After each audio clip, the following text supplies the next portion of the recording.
Shalom à tout le monde, shalom à tout le monde, j'espère que vous allez bien. En tout cas, si c'est la première fois que vous passez par ici, je vous invite à vous abonner. Vous allez trouver quelques vidéos en fait qui sont en français, certaines sont en anglais. Alors pour ceux qui sont dans les deux langues, c'est parfait. J'espère vraiment, je prie que vous puissiez trouver des vidéos qui nourrissent votre âme, votre esprit. Alors le titre du topic d'aujourd'hui sera nous allons parler du jeûne et de la prière. Pourquoi dois-je jeûner et prier?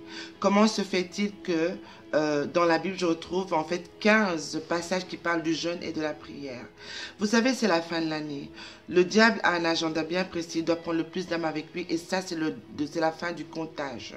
Vous avez déjà remarqué que tous les mois de novembre et décembre, il commence à avoir des décès assez bizarres, assez rapides, assez violents sur des personnes. Certains vont dire, oh encore, on a déjà entendu ça, les gens meurent tout le temps, etc. Non. Vous allez voir qu'en ce moment, beaucoup de jeunes vont perdre leur vie dans des accidents de la route ou des gens qui ne roulaient pas spécialement vite. Bref, c'est un moment très propice où nous perdons beaucoup de membres de nos familles, des amis, des voisins, des connaissances à nous. Donc, ce qui se passe, c'est que beaucoup d'assemblées en ce moment, chrétiennes, prennent le temps de jeûner. Certains ont pris 40 jours, certains prennent 21 jours, où vraiment ils se focalisent dans la prière et le jeûne. Qu'est-ce que c'est que le jeûne? Le jeûne, en fait, veut dire arrêter de manger et arrêter de faire des choses qui réjouissent notre chair. Par exemple, vous arrêtez de manger, mais vous arrêtez aussi de regarder la télévision. On a d'autres qui vont arrêter, qui fument peut-être, qui vont arrêter, fumer n'est pas bon, mais je donne un exemple, qui vont peut-être arrêter d'aller à certains endroits, en fait, tout ce qui fait du bien à la chair.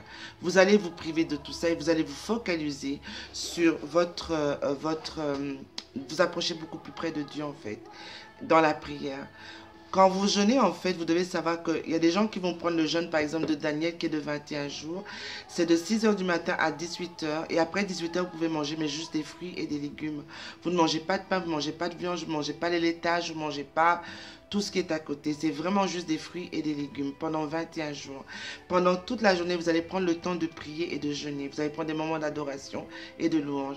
Vous verrez qu'à ce moment-là, parce que vous êtes vraiment vidé à l'intérieur, vous vous videz de vous-même et vous laissez l'Esprit de Dieu vous pénétrer. Pendant vos moments d'étude, vous allez avoir beaucoup plus de révélations. Pendant vos moments de prière, vous allez sentir beaucoup plus la présence de Dieu et vous serez beaucoup plus attentif aussi à la présence de Dieu. Ok? Vous avez le jeûne d'Esther qui est un jeûne à sec, on appelle ça un jeûne à sec, qui est un jeûne en fait de 3 jours, de 7 jours, où vous allez ni boire ni manger pendant 75 heures. Ça veut dire 7-5 heures. Vous ne mangez pas. 75 heures pour les Belges. Vous ne mangez pas, vous ne buvez pas. Vous êtes vraiment, vous allez essayer de dormir à même le sol et vous réveiller pendant la nuit pour prier, peut-être toutes les 2 heures. Pendant la journée, vous priez, vous allez vraiment dans les Écritures le plus profondément possible pour vous approcher de Dieu. Vous savez, la Bible déclare à un certain point, je ne sais plus à quel endroit, qui dit que certains démons et certains égrégores, certains démons et certains démons partent juste par le jeûne et la prière. Ça veut dire que vous avez beau prier, prier, mais si vous ne jeûnez pas en même temps, vous ne serez pas libéré de certaines entités qui s'accrochent à vous, qui ne veulent pas vous lâcher. Ok?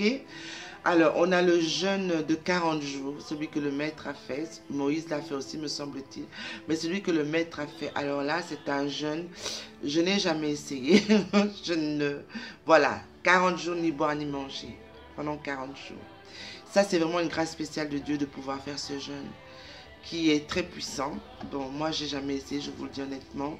J'ai déjà fait 21 jours, j'ai déjà fait 40 jours. Mais 40 jours où je mange le soir, ça veut dire que de 6 h du matin à 18 h, je ne mange pas, je prie, je jeûne.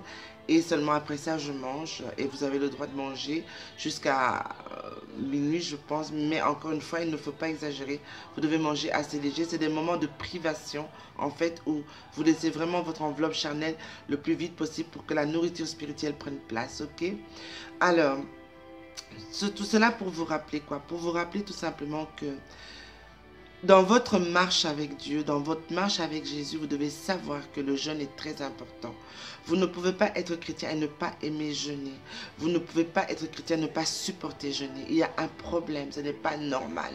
Vous ne pouvez pas être chrétien et ne pas prendre le temps de rentrer dans des moments intenses de méditation et de jeûne. Ok? C'est la fin de l'année. Ne fût-ce que 3 jours, essayez de remercier le Seigneur, d'avoir le souffle de vie, d'être en bonne santé, d'avoir un toit, d'avoir à manger, alors que tant s'en vont et n'ont pas eu la grâce d'avoir tout cela. Je vous embrasse tous, pardon. Shalom à tous et puis très bon mois de décembre à tous dans la présence du Seigneur. Amen. Shalom, bye bye.